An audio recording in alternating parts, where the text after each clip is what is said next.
बिस्मिल्लाहिर्रहमानिर्रहीम। अस्सलाम वालेकुम हाज़रीन एंड नाज़रीन, both dear students and dear colleagues who are watching this video which I am going to upload today. We were over with the discussion regarding concept of health.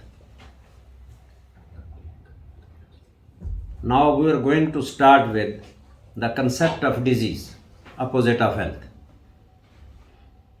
So this is the first video as far as concept of disease is concerned. तो हम अब देखते हैं ये disease जो है ये क्या चीज़ है। अभी हर आदमी नॉर्मली जानता तो सब कुछ है, तो उसको पता नहीं है कि वो डिज़ीज़ का मतलब क्या है। तो उसको ज़रा थोड़ा सा हम डिटेल में पढ़ेंगे तो वो बात वाज़ेह हो जाएगी कि डिज़ीज़ क्या चीज़ होती है। लेकिन ये हेल्थ से थोड़ी सी ज़्यादा कॉम्प्लिकेटेड है, तो इसलिए ये जो मैं बात करने जा रहा हूँ, अब आप देखिए डेफिनेशन ऑफ डिज़ीज़। सबसे पहले तो हम डेफिनेशन पढ़ना चाहेंगे कि डिज़ीज़ होती क्या है, किसे कहते हैं। अब ये डेफिनेशन पहले आपको डिक्शनरीज, डिफरेंट डिक्शनरीज जो हैं उनकी डेफिनेशन जो है यहाँ लिखी हुई है। वेबस्टर जो है बड़ी मशहूर डिक्शनरी है, that says a condition in which body health is impaired, यानी आपकी जो हेल्थ है वो ख़राब हो गई। सिंपल बात, हेल्थ का अपोजिट डिजीज़। यानी हमने हेल्थ पढ़ी, हेल्थ की डेफिनेशन पढ़ी, उन्होंने डिफरेंट डायमेंशंस बताई, उसके पार्ट्स बताए।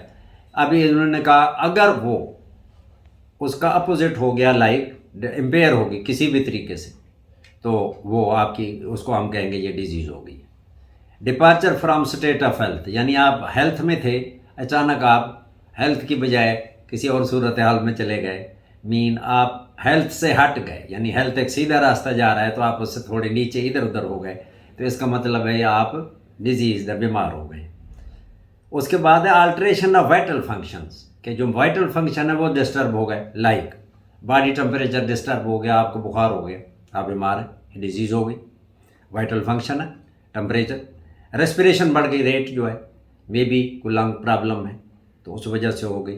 ब्लड प्रेशर बढ़ गया है तो आपको अगेन आप डिजीज़ रहना हो। तो अल्ट्रेशन ऑफ वाइटल फंक्शन, तो वेबस्टर जो है उसने उसको 3 डिफरेंट तरीक़ों से डिफ़ाइन किया है। असल में अगर आप देखें तो ये दोनों नीचे वाले जो हैं, departure from state of health और अल्ट्रेशन ऑफ वाइटल फंक्शन, ये उसी में आ जाता है condition in which body health is impaired, यानी इम्पेयरमेंट हो गई, कोई डिफेक्ट पैदा हो गए। अब ये दोनों नीचे जो हैं ये डिफेक्ट ही हैं, तो लिहाजा वेबस्टर की डेफिनेशन 3 लाइनों में है, छोटी छोटी में, ये आपके सामने। तो इसके बाद ऑक्सफोर्ड इंग्लिश डिक्शनरी वो क्या कहती है, डिसरप्टेड और डीरेंज्ड बॉडी ओब्लीड आर्गन फंक्शन, कोई भी बॉडी का आर्गन जो है उसमें डिरेंजमेंट हो गई। नॉर्मली हेल्दी हम तब कहते हैं जब तमाम जो आपके बॉडी आर्गन्स हैं वो हारमोनियसली एक दूसरे के साथ मिल के काम कर रहे होते हैं, तो हम कहते हैं बंदा हेल्दी है। अब जब उनके दरमियान डिस्टर्बेंस हो जाए, तो डिरेंजमेंट हो जाए आर्गन्स के दरमियान और फंक्शन में, तो उसको डिजीज़ कहते हैं। लाइक आपके लंग्स प्रॉपर काम नहीं कर रहे, सांस वो ऑक्सीजन की ऑक्सीजनेशन सही नहीं हो रही, तो कोई भी डिजीज़ हो, मल्टीपल डिजीज़ हैं जिसमें ये सारा मसला होता है, तो इसका मतलब ये हो कि नाउ जो डिजीज़। ये हो गया ऑक्सफोर्ड का। फिर है इकोलॉजिकल पॉइंट ऑफ व्यू से, इकोलॉजिकल डेफिनेशन ऑफ हेल्थ पढ़ी हमने। क्या था कि एक ऑर्गेनिज्म, चाहे वो इंसान है, चाहे वो एनिमल है, चाहे वो प्लांट है, चाहे वो माइक्रोब है, अगर वो अपनी इन्वायरमेंट के साथ बैलेंस में है, इक्विलिब्रियम में है, तो ही इज़ हेल्दी और शी इज़ हेल्दी। सिमिलरली अगर आप इक्विलिब्रियम आपका डिस्टर्ब हो गया आपकी सराउंडिंग एनवायरनमेंट से, तो आप डिजीज़ में। ये है ecological point of view, ecological definition. अगर कोई इंसान अपनी जो इर्द गिर्द की इन्वायरमेंट है उसके साथ इक्विलिब्रियम में नहीं है, इक्विलिब्रियम डिस्टर्ब हो गया, तो उसकी वजह से हम उसको कहेंगे नाउ ही इज़ डिजीज। तो ये जो है ये इकोलॉजी मीन, इसका ताल्लुक़ किससे है, इसका ताल्लुक आपके इन्वायरमेंट से है। अब आगे सोशियोलॉजिकल डेफिनेशन इसकी, वो इकोलॉजिकल थी, ये सोशियोलॉजिकल। अच्छा, ये एक डिज़ीज़ जो है ज़रूरी नहीं है कि आपके इसके साथ हो, जिस्मानी या कोई और, ये एक सोशल फिनोमेना भी है डिजीज़। अब सोशल एस्पेक्ट हमने हेल्थ में पढ़ा था, तो अगर वो सोशल एस्पेक्ट जो है वो डिस्टर्ब हो जाए तो फिर भी आप सोशोलॉजिकली आप जो है ना जब डिस्टर्ब होंगे तो फिर भी वो डिजीज कहलाएगा कि आपका जो सोसाइटी में आपका जो बिहेवियर है या आपका जो प्लेस है वो डिस्टर्ब हो गई है। तो उसमें बहुत सारी चीज़ें, कल्चरल फोर्सेस हैं, कस्टम्स हैं, ट्रेडिशंस हैं, तो उनकी वजह से आप मतलब डिस्टर्ब होते हैं। अब मैं उसकी एक छोटी सी मिसाल देते कि हमारे यहाँ जी ये शादियों पे बहुत ज़्यादा खर्च किया जाता है, बहुत ज़्यादा रस्में की जाती हैं, ये हमारा कल्चर बनता जा रहा है या बन चुका है। तो या जहेज़ देते हैं बहुत ज़्यादा। तो ये अब क्या होता क्या है, जब आप बहुत ज़्यादा जहेज़ का इंतज़ाम करते हैं तो आप पे बर्डन बढ़ता है, तो आप डिस्टर्ब होते हैं। अब डिस्टर्ब होने के बाद आपका सोशल जो कंटेक्ट है इधर उधर वो ज़रा हार्श हो जाता है, तो आप सोशली डिस्टर्ब होते हैं। तो ये आप समझें अब आप डिजीज़ हैं। बात ये है अपोजिट, सोशली कि आप अपना रोल प्रॉपरली प्ले कर रहे हैं, वो यू आर सोशली हेल्दी। अब आप ज़रा डिस्टर्ब हुए तो सोशल एस्पेक्ट आपका ख़राब हो गया, तो अगेन ये भी इसका मतलब ये हुआ कि आप नाउ यू आर डिजीज। और इसकी सबसे सादा डेफिनेशन क्या है ये आप सुनेंगे तो बड़ी हैरान कुन है। हेल्थ की डेफिनेशन है जो WHO ने की, उसके अपोजिट जो है उसको हम कहते हैं डिजीज़। क्या है वो? Any deviation from normal functioning or state of complete physical, mental, social wellbeing. कि वो जो हमने हेल्थ की डेफिनेशन की थी कि complete physical, social, mental, spiritual wellbeing जो है उनका अपोजिट इसमें कोई एक भी मीन फिजिकल, ये पार्ट ख़राब हो गया, फिजिकल, मेंटल, सोशल, स्पिरिचुअल, इन चार एस्पेक्ट्स में चारों खराब हो गए तब भी, एक हो गया तब भी, दो हो गए तब भी, तीन हो गए तब भी, mean it is opposite of health. तो बाज़ औक़ात हम हेल्थ की मेजरमेंट जो करते थे तो कहते थे नेगेटिव इंडिकेटर यूज़ कर रहे हैं कि ये डिजीज़ कितने हैं, तो हमें तब पता चलेगा कि 100 में से 80 बंदे बीमार हैं, तो इसका मतलब है हमारी हेल्थ बहुत ख़राब है, कि हमने नेगेटिव इंडिकेटर लेके पॉजिटिव का कंसेप्ट जो है वो हासिल किया। तो यहाँ ये है कि डिजीज़ मीन जो लोग हेल्दी अब नहीं रहे, यानी वो जो पहले फिजिकली, मेंटली, सोशली, स्पिरिचुअली बिल्कुल ठीक थे, अब वो डिस्टर्ब है, उनका कोई भी aspect, may be physical, may be mental, may be social, अचानक एक बंदे को एंग्जाइटी शुरू हो गई तो वो डिजीज़ हो गया। तो मतलब वो इस वजह से ये कहते हैं कि डेफिनेशन WHO ने नहीं की, ये देख लें आप, तो लेकिन उसका अपोजिट लेते हैं तो उसको डिजीज़ कहते हैं। ये बात आप याद रखिए कि अपोजिट ऑफ दैट। अब दीज डेफिनेशन जो अभी तक हमने पढ़ी, वेबस्टर की है, ऑक्सफोर्ड की है, जो कॉमन है वो WHO के अपोजिट जो हमने हेल्थ की ले ली, सोशोलॉजिकल ले ली, these definition are as inadequate as are unable to give a criteria to decide when a disease starts, further don't tell how to measure the disease. अब इसमें दो प्रॉब्लम है। ये जो डेफिनेशंस हैं इन्होंने ये तो बता दिया ये बीमार है, ये नहीं बताते शुरू कब हुआ और डिजीज़ को मैयर कैसे करें। जैसे हम हेल्थ को मैयर करते थे नेगेटिव इंडिकेटर्स के साथ, तो एक आध पॉजिटिव था उसमें, बाद बाकी नेगेटिव इंडिकेटर थे। तो डिजीज़ को मैयर करने का भी कोई तरीका नहीं, और ये कब स्टार्ट होती है तो इसका भी कोई पता नहीं। तो उस वजह से ये इनकम्प्लीट डेफिनेशंस हैं, ये प्रॉपर नहीं है। अब ये आपने देख लिया। नाउ WHO क्या कहता है। WHO ने हेल्थ डिफाइन की, वो हम पढ़ चुके हैं। डिजीज़ डिफाइन नहीं कर सका। अब उसकी रीज़न उन्होंने बताई कि क्यों नहीं हो सका। वजह यह है कि डिज़ीज़ की इतनी अपनी क्या कहते हैं मुख्तलिफ जहतें हैं या मुख्तलिफ स्पेक्ट्रम जो है उसका वो इतना वाइडर है कि उसको समेटना ज़रा मुश्किल है। लाइक अब आप देखें कि ये स्पेक्ट्रम ऑफ डिजीज़ लिखा हुआ है, स्पेक्ट्रम आप जानते हैं। तो कैसे, जैसे आप कहते हैं ना प्रिज्म से लाइट की रे गुजारते हैं तो 7 कलर में फट जाती है, तो उसके डिफरेंट कलर होते हैं। तो हालांकि लाइट वैसे हमें नज़र नहीं आती, वो कलर्ड है। तो अब इसी तरह डिज़ीज़ जो है कैसे वेरी करती है। डिज़ीज़ ऐसे है कि एक डिज़ीज़ है हेपेटाइटिस बी का आप ले लो, इनऑपरेंट, किसी को इन्फेक्शन हो इसको पता ही नहीं, सब क्लिनिकल चल रही है, उसको कोवर्ट भी कहते हैं, कोवर्ट से कोवर्ट भी कहते हैं, इनऑपरेंट भी कहते हैं, सब क्लिनिकल भी कहते हैं। तो ऐसे मतलब वो चल रही, किसी को नहीं मालूम। और ये आगे फिर किसी को है तो उसको माइल्ड रंग में है हेपेटाइटिस बी, किसी को मॉडरेट लेवल की है, किसी को सवियर होती है, फुलमिनेंट किस्म की, डिफरेंट टाइप्स हैं। यानी बंदा जो है उससे तकरीबन मरने वाला हुआ, लीवर फेलियर की तरफ जा रहा है। तो अब कैसे आप डिफाइन करें डिजीज़ को, और इसके अलावा और पॉइंट से आगे हम चलेंगे। तो एक तो ये है, ये सबसे बड़ी बात है कि स्पेक्ट्रम उसका एक नहीं है, तो उसको डिफाइन करना बड़ा मुश्किल है कि आप फिर क्या ऑपरेंट को करेंगे या आप इन ऑपरेंट को डिफाइन करेंगे, कैसे करेंगे। दूसरा ये था कि कुछ डिजीज़ इतनी तेज़ी से शुरू होती हैं और इतनी तेज़ी से ख़त्म होती हैं कि आपको पता भी नहीं चलता। जैसे फूड पॉइजनिंग है, अल्लाह ना करे किसी ने वलीमे में गंदा खाना खा लिया तो आधी बारात जो अस्पताल पहुंच जाती है, और कितने घंटे में पहुंचती है, 6 से 7 घंटे में, और 2 दिनों में ठीक होकर घर चले जाते। ये इसको कैसे डिफाइन करें। कुछ ऐसी हैं जो सालों मरीज जो है वो छुपाए रखता है, उसको पता ही नहीं होता, सालों बाद जाके वो ज़ाहिर होती, लाइक लेप्रोसी।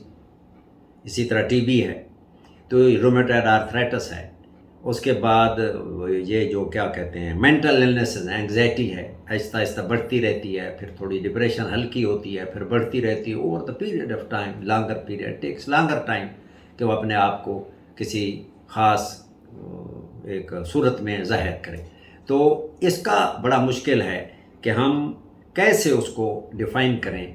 अब पहला पॉइंट था कि इनऑपरेंट और ऑपरेंट, और फिर था कि उसके अगर ऑपरेंट है तो उसमें माइल्ड है, मॉडरेट है, सवियर है। तो अब उसका कैसे डिफ़ाइन करें। फिर था कि शुरू होती है जल्दी, जल्दी ख़त्म हो जाती है। एक है देर से शुरू होती है, लंबे अरसे के बाद, और देर तक वो आदमी को अपने कब्ज़े में रखती है। दूसरा पॉइंट ये आ गया। तीसरा, ये आपके सामने कुछ डिजीज़ हैं जिनमें कैरियर होते हैं, साइन सिम्टम नहीं होते। उनमें 3 चीज़ें होती हैं कैरियर में, आगे हम पढ़ेंगे डिटेल में एपिडेमियोलॉजी में, लेकिन यहाँ मैं बता दूं कि कैरियर होते हैं डिजीज़ के, मीन उनको साइन सिम्टम नहीं होता, उनके अंदर ऑर्गेनिज्म डिजीज़ की मौजूद होती है, वो शेड कर रहे होते हैं। अब वो डिजीज़ पर है कि अगर आपको लंग्स की है तो फेफड़ों से आ रही है, अगर GIT की है तो फीसेस के ज़रिए आ रही है, यूरिन किडनी वगैरह यूरिनरी सिस्टम की है तो यूरिन के ज़रिए आ रही है। तो जिस जगह की है तो उसी तरीके से वो बाहर आ रही है और उसके अंदर जरासीम मौजूद है। तो उस आदमी को खुद वो ठीक है लेकिन दूसरों को बीमार किया जा रहा है। तो अब इसको कैसे डिफ़ाइन करें, उसके साथ एक ही डेफिनेशन में सारी चीज़ें कैसे डालें। अब देखो टाइफाइड का एग्जांपल दिया होगा कि एक आदमी को खाना पकाता है आपका, लेकिन वो टाइफाइड का कैरियर है। अब वो आपके खाने में टाइफाइड बैसिलस मिलाया जा रहा है क्योंकि हाथ नहीं धोता वॉशरूम अटेंड करने के बाद, तो आपको उसका स्वाब पहुंच रहा है। तो उसमें से आपके घर के अफराद टाइफाइड की जो है ना उसकी बीमारी उनको वो they can contract that disease typhoid. बाद में ये है, इसमें बड़ी इंटरेस्टिंग फिनोमेना, ये बार बार आएगा आगे हम जब एपिडेमियोलॉजी पढ़ेंगे, कि एक ऑर्गेनिज्म जो है वो एक से ज़्यादा डिजीजेस करता है। अब यहाँ मैं मिसाल तो दी हुई है स्ट्रेप्टोकाकस की।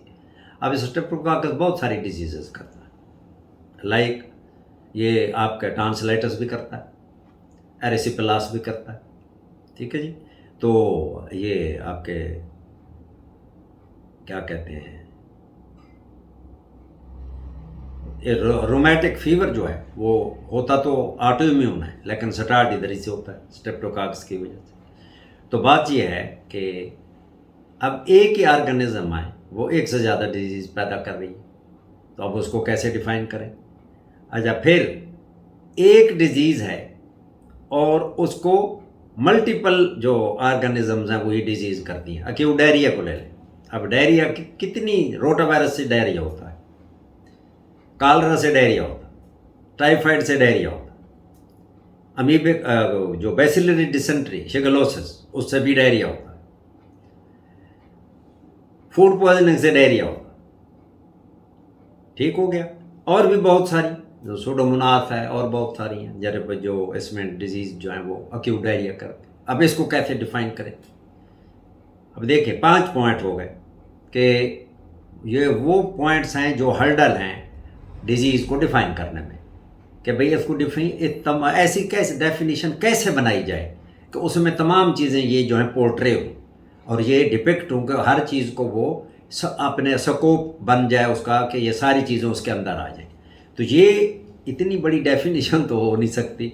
और अभी तक जो है एक और ये जो है इंक्यूबेशन पीरियड की बात होती है, वो थोड़ी देर के लिए चलती हैं, हम सारी इंक्यूबेशन कह रहा हूँ, उनका ड्यूरेशन ऑफ डिजीज थोड़े दिन होती है, मैंने बता दिया वो आपको ऑलरेडी। फूड पॉइजनिंग है, कोई मसला नहीं, मतलब अभी शुरू हुई, 2 दिन में ठीक, 1.5 दिन में ठीक। और एक दूसरी तरफ है टीबी है, मुद्दतों बाद शुरू हुई, अगर आप सही ट्रीटमेंट करेंगे तो वो भी बड़ी मुश्किल से 9 माह या 1 साल के बाद जाकर ठीक होगी, तो ड्यूरेशन उनकी बहुत बड़ी है। बाज़ में ऐसे होता है, अब ज़रा गौर कीजिए आखिरी बात पे, ये नॉन कम्युनिकेबल डिजीज़ में ज़्यादा होती है, नॉन इन्फेक्शस डिजीज़ में ज़्यादा होती है, कि ये आदमी डिजीज़ है कि नहीं। आप देखें ब्लड प्रेशर है, आप किसी आदमी का ब्लड प्रेशर नोट करते हैं, सिस्टोलिक या करते तो दोनों हैं, मे बी आपको शक गुजरता है कि इसका डायस्टोलिक ज़्यादा है, क्यों, वो बॉर्डर लाइन पर है। अब आप ये भी नहीं कह सकते कि ये नॉर्मल है, ये भी नहीं कह सकते कि ये ज़्यादा है। अब ये आपके लिए बहुत बड़ा प्रॉब्लम है, तो बॉर्डर लाइन का क्या करें। इसी तरीके से डायबिटीज़ मेलिटस है, उसका ब्लड शुगर लेवल जो है वो आप देखते हैं तो आप कहते हैं यार ये तो डायबिटिक लगता है, लेकिन अगले दिन करते हैं तो नॉर्मल लगता है। तो ये जो बॉर्डर लाइन होते हैं, तो जो बिल्कुल किनारे पर खड़े होते हैं, कभी इधर कभी उधर, जो दिल करता है उधर हो जाते हैं, बायोलॉजिकल जो वेरिएबल्स हैं आपके, वो आपके कंट्रोल में नहीं है और उस आदमी के भी कंट्रोल में नहीं है, तो वो खुद ब खुद से हो रहे हैं, अल्लाह की तरफ से हो रहा है। तो उनके अंदर कैसे हम डिस्टिंक्शन करें कि ये आदमी नॉर्मल है और ये हाइपरटेंसिव है, ये आदमी डायबिटिक नहीं है, ये डायबिटिक है। तो मतलब आप रेंज ज़रूर बनाते हैं, लेकिन बाज़ों का तो उस रेंज से भी बाहर हो जाता है और पता लगता है ये तो डायबिटिक है ही नहीं।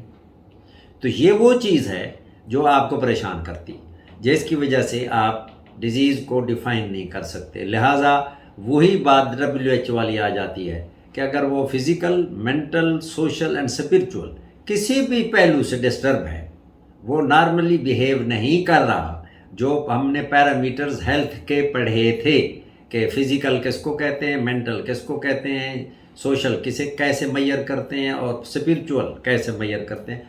अगर उनमें से किसी एक चीज़ में भी कोई प्रॉब्लम है या उससे एक ज़्यादा पहलू में प्रॉब्लम आ रहा है, तो WHO बस उसी को डिजीज़ कह लो, क्योंकि हमारे पास इसकी डेफिनेशन नहीं है। तो सवाल होता है क्यों नहीं है, तो कहते हैं जी ये मसाइल हैं कि भाई ये 5-6 जिनकी वजह से हम 6 मसाइल हैं, 6-7, ये इसकी वजह से डिज़ीज़ जो है हम उसको डिफ़ाइन नहीं कर पाते। तो लिहाजा आप opposite of health is called disease, और उसमें क्या है, physical, mental, social and spiritual जो वेलबींग है वो डिस्टर्ब हो जाती है, तो हम उसको कहते हैं now this person is disease. तो मेरा ख्याल है ये आपको डिज़ीज़ की बात कंसेप्ट आ गया होगा कि डिज़ीज़ क्या चीज़ है।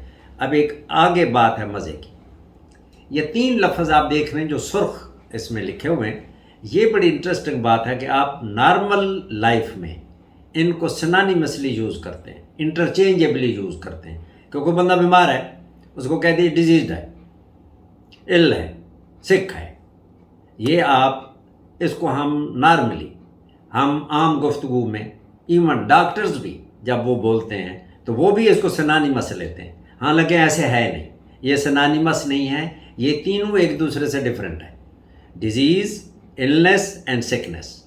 तो ये ज़रा यहाँ आपको थोड़ा सा कंसेप्ट देना ज़रूरी है, क्योंकि हम डिज़ीज़ का कंसेप्ट पढ़ रहे हैं, तो डिज़ीज़ का कंसेप्ट वाज़ेह हो कि डिज़ीज़ क्या है, इलनेस क्या है और सिकनेस क्या है। Okay, go for the disease.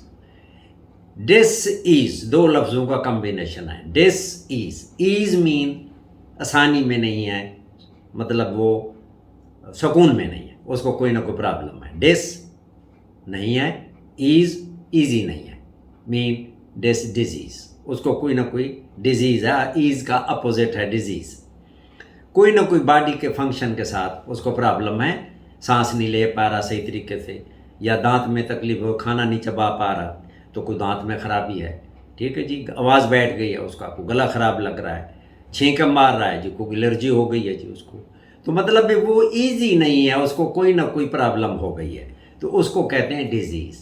तो ये आप, मैं मिसालें आपको दे दी हैं, डिसीज़, आपको छींकें आ रही तो आप ईजी पे तो नहीं महसूस करते, तो आप तंग हो रहे होते हैं, तो नाक बह रही है और आप छींक मार रहे हैं तो आप ईज पे तो नहीं, यू आर नॉट ईजी।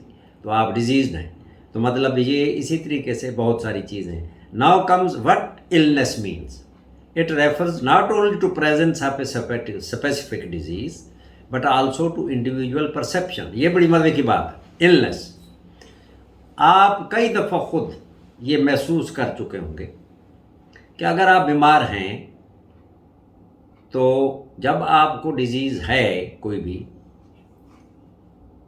तो आप इल हैं, ठीक। बाज़ औक़ात आपको कोई डिजीज़ नहीं, आप कह रहे हैं यार मुझे तबीयत मज़ा नहीं है, मेरा आज मज़ा नहीं आ रहा, तबीयत अपसेट है। अब ये लफ्ज़ अपसेट क्या है? मीन मेरी तबीयत ख़राब है, यानी आप अपने आप को डिजीज़्ड फील कर रहे हैं। This is illness. Mean individual perception, कि आदमी खुद कह रहा है कि मेरी तबीयत सही नहीं। घर से निकला बिल्कुल ठीक था, क्लास पढ़ने आया ठीक था, क्लास पढ़ के निकला तो लाइब्रेरी चला गया, वहाँ जब बैठा तो उसको कहा कि मज़ा नहीं आ रहा मुझे। तो अब ये क्या चीज़ थी? This is illness, he is not feeling well. बाज़ औक़ात आप दरख्वास्त लेते हैं छुट्टी की, sir I am not feeling well today so I am unable to come to the college, so please या कम टू द ऑफिस या attend my office, so please grant me 1 day casual leave. ठीक है जी। तो मतलब हालांकि आपको होता कुछ नहीं, लेकिन आप समझ रहे होते हैं कि आप बीमार हैं। आप बीमार हो भी सकते हैं और नहीं भी हो सकते, दोनों पॉसिबिलिटीज़ हैं। तो इसको कहते हैं इलनेस, यानी सब्जेक्टिव परसेप्शन है। आगे हम पढ़ेंगे इसको थोड़ा सा ऐसे एक एक लाइन में। सिकनेस, जब आप बीमार होते हैं या आप डिजीज्ड होते हैं या आप इल होते हैं, तो क्या आप जो रोज़ाना काम करते हैं वो कर सकते हैं? रूटीन में दफ्तर जाना था, नहीं जाएंगे, छुट्टी ले लेंगे। दिस इज सिकनेस, कि आपने जो सोशल रोल प्ले करते हो वो आप नहीं कर पा रहे। So this is social dysfunctioning. मिसाल आप स्टूडेंट हैं, आपने कॉलेज जाना था, आप नहीं जा सके। आपने किसी शादी में जाना था तो शादी अटेंड करनी थी, कार्ड आया हुआ है, आपके दोस्त की शादी है, तो आप नहीं जा सके बीमारी की वजह से। This is sickness. तो मतलब आप एक सिक आदमी का रोल प्ले कर रहे हैं। तो जैसे ड्रामों में होता है कि आदमी अच्छा भला होता है लेकिन बीमारी का रोल कर रहा होता है, तो इसको सिकनेस कहते हैं। तो वो ये है, refers to state of social dysfunction. तो ये आप जो असल आपका काम था वो आप नहीं कर पा रहे सोसाइटी में, क्यों? आपकी तबीयत ख़राब है, तो लिहाजा इसको सिकनेस कहते हैं। तो डिजीज़, आपका कोई बॉडी फंक्शन डिस्टर्ब है तो आप डिजीज़ में। इलनेस, इसमें बॉडी फंक्शन भी डिस्टर्ब हो सकता है और नॉर्मल भी हो सकता है, उसके बावजूद आप कह रहे हैं मैं बीमार हूँ, ये इलनेस कहलाती है। सिकनेस, जब आप इलनेस की वजह से या डिजीज़ की वजह से, बोथ, आप अपने रूटीन का काम, डेली जो आपका काम है एक्चुअल, वो आप नहीं कर पा रहे। शादी में नहीं जा सकते, दफ्तर नहीं जा सकते, कॉलेज पढ़ने नहीं जा सकते। आपके डिफरेंट रोल हैं, स्टूडेंट हैं, कुछ हैं। आप अपने भाई को रोज़ाना स्कूल छोड़ने जाते हो मोटर बाइक पे, आप कहते हो नहीं यार मेरी तबीयत ठीक नहीं है और ना मोटरसाइकिल में दे मारूँ किसी जगह पर, तो लिहाजा मैं आपको नहीं, दो सोशल डिसफंक्शनिंग है, तो लिहाजा ये कहलाएगी सिकनेस। ये लिहाजा तीनों डिफरेंट हैं, लेकिन सनानी मसले यूज़ होती हैं, डॉक्टर भी यूज़ करते हैं, तो ये मिस यूज़ है, मीन रॉन्गली यूज़ करते हैं। दीज आर नॉट इंटरचेंजेबल, इनके डिफरेंट मानिए। सो सर जो है ना, ये एक सोशलॉजिस्ट हैं, उन्होंने कहा कि डिजीज़ जो है ये फिजियोलॉजिकल, आपके बॉडी के अंदर को फिजियोलॉजिकल, यानी disturb physiology is called pathology, यानी आपकी फिजियोलॉजी ठीक नहीं रही, मीन आपके अंदर कोई डिजीज़ या डिसफंक्शन पैदा हो गया, कि मीन आपके अंदर यूरिया लेवल जो है वो हाई हो गया, तो फिजियोलॉजिकल फंक्शन डिस्टर्ब हुआ, आप डिजीज़ हैं। साइकोलॉजिकल डिसफंक्शन को मेंटल इलनेस है, एंग्जाइटी है, डिप्रेशन है, शिज़ोफ्रेनिया है, और बहुत सारी डिजीज़ है, मैनिया है, तो मतलब ये बहुत सारी। अब ये डिजीज़ कहलाएगी, वो साइकोलॉजिकल हो या फिजियोलॉजिकल हो। तो दूसरी, illness, subjective state of person who feels aware of not being well. वो आदमी खुद कह रहा है मैं ठीक नहीं हूँ, आप कहते हो तुम तो अच्छे भले हो, वो कहता है तुम्हें क्या पता, मैं तो ठीक नहीं हूँ। अब आप उसको मार तो नहीं सकते कि तुम तो झूठ बोल रहे हो, नहीं, ऐसे झूठ नहीं बोल रहा, वो फील कर रहा है कि वो नॉर्मल नहीं है, वो ही इज़ फीलिंग सिक। अब उसको ही इज़ फीलिंग इल, वो डिजीज़ भी हो सकता है और कोई डिजीज़ के बगैर भी इल हो सकता है, तो लिहाजा आप इसको सब्जेक्टिव फीलिंग को कहते हैं इलनेस। और डिजीज़ फिजियोलॉजिकल भी हो सकती, साइकोलॉजिकल भी हो सकती, जो आपको बता दी। और last one, sickness is a state of social dysfunction, the clinician sees who are ill. Clinician के पास कौन जाएगा? वो जाएगा जो अपने आप को बीमार महसूस कर रहा है। अब जब वो इल होगा तो वो जाके वो कहेगा कि जनाब मुझे मुझे बीमारी, मुझे लग रहा है ऐसे ऐसे हो रहा है मुझे। तो अब वो डॉक्टर टेस्ट करेगा, तो हो सकता है कोई डिजीज़ हो तो वो पकड़ी जाए, और हो सकता है कुछ ना हो और उसको कहे नहीं आप ठीक हैं, आपके सारे टेस्ट नॉर्मल हैं, तो लिहाजा आपका कोई मसला नहीं। This is called sickness. तो ये आप देखें, the clinician sees who are ill, वो जो शिकायत करते हैं बीमारी की उनको देखता है, क्योंकि बगैर फिजिशियन किसी के घर नहीं जाता, लोग फिजिशियन के पास जाते हैं। It is possible as well to victim of disease without feeling ill and to be ill without any sign. ठीक हो गया जी? तो ये आप समझ गए होंगे कि possible as well to victim of disease without feeling ill, disease है लेकिन वो फील नहीं कर रहा, and to be ill without any sign, और उसको कुछ भी नहीं है और वो अपने आप को इल कह रहा है। तो ये दोनों चीज़ें मैंने आपको जैसे बताया कि डिजीज्ड भी है तो वो भी सिक है, इलनेस है वो भी सिक है, तो ये वही बात है। तो मतलब अगर डिजीज़ है और वो मतलब महसूस नहीं करता, लेकिन उसको क्या है, सिकनेस है उसको, तो दूसरा जो है वो क्या कहता है, ये जाके पता चलेगा क्लिनिशियन के पास कि इसको है कि नहीं, लेकिन वो सिक है अपना वो, क्योंकि इस वक्त वो सोशल रोल प्ले नहीं कर रहा, तो जो उसको करना चाहिए, दफ्तर नहीं गया, क्लिनिशियन के पास चला गया, तो वहीं जाकर, तो आप इसका मतलब है उस दिन उसने अपने रूटीन का जो वर्क था वो उसने सरंजाम नहीं दिया, तो इसका यही इसको कहते हैं सिकनेस। सो डिजीज़ का आपने मैंने बता दिया। आज का हमने जो मुख्तसर ये ख़त्म करते हैं इस बात पे, इस वीडियो को, कि पहली बात डिजीज़ क्या होती है, अपोजिट ऑफ हेल्थ। WHO ने कह दिया कि भाई ये 4 एस्पेक्ट थे हेल्थ के, उसके अपोजिट कोई भी ख़राब हो तो ये हम डिफाइन नहीं कर सकते। वजूहात आपको बता दिए, 6-7 हैं, और को आप देख लें भी किन वजूहात के बिना पर डिजीज़ डिफाइन नहीं हो पा रही। और दूसरा 3 लफ्ज़ हैं, टर्म्स हैं, disease, illness, sickness. Disease physical या सोशल या साइकोलॉजिकल डिसफंक्शनिंग है। इलनेस आदमी महसूस कर रहा है, डिजीज़ हो भी सकती, नहीं भी हो सकती कि मैं ठीक नहीं हूँ। बाज़ औक़ात ऐसा होता है कि आप चलते दोस्तों के साथ कैंटीन में रहो, यार तबीयत मेरी ठीक नहीं है, तुम कहते हो चुप चुप क्यों भाई, कहे मेरी तबीयत ठीक नहीं है। आप वहाँ से उठते हो, क्लास का टाइम हो गया तो सारे क्लास में चले जाते हो, बाहर निकलते हो तो वहाँ से रहा होता है, आप कहते कैसे तबीयत, कहते आप मैं बिल्कुल ठीक हूँ, हालांकि उसको कुछ भी नहीं था, लेकिन उस वक्त फील कर रहा था तो वो इल था, अब वो ठीक कर रहा तो ये नॉर्मल, तो ये इलनेस कहलाती है। अब बाज़ औक़ात ये है कि इलनेस है, आप चेक कराते हैं तो डिजीज़ निकल आती है, बाज़ औक़ात कोई कुछ भी नहीं होता, वो आदमी वैसे फील कर रहा होता, तो वो इलनेस कहलाती। सिकनेस क्या आप रूटीन का काम नहीं। तो ये आज के लिए यही काफ़ी है कि इस वीडियो का क्या कंसेप्ट ऑफ डिजीज़ क्या है। तो मेरा ख्याल है आपको ये बात समझ आ गई होगी। इसमें कोई प्रॉब्लम, कोई ऐसे समझने वाली बात या कोई मेरी ऐसी कोई बात जो मैं गलत कह गया हूँ, उसको आप कमेंट्स में ज़रूर, मुझे खुशी होगी, आप पॉइंट आउट कीजिए तो ज़रूर, ताकि इसकी करेक्शन की जा सके और इम्प्रूव किया जा सके। तो अल्लाह आपको अपने हिफ्ज़-ओ-मान में रखे। अल्लाह हाफ़िज़, टिल नेक्स्ट वीडियो।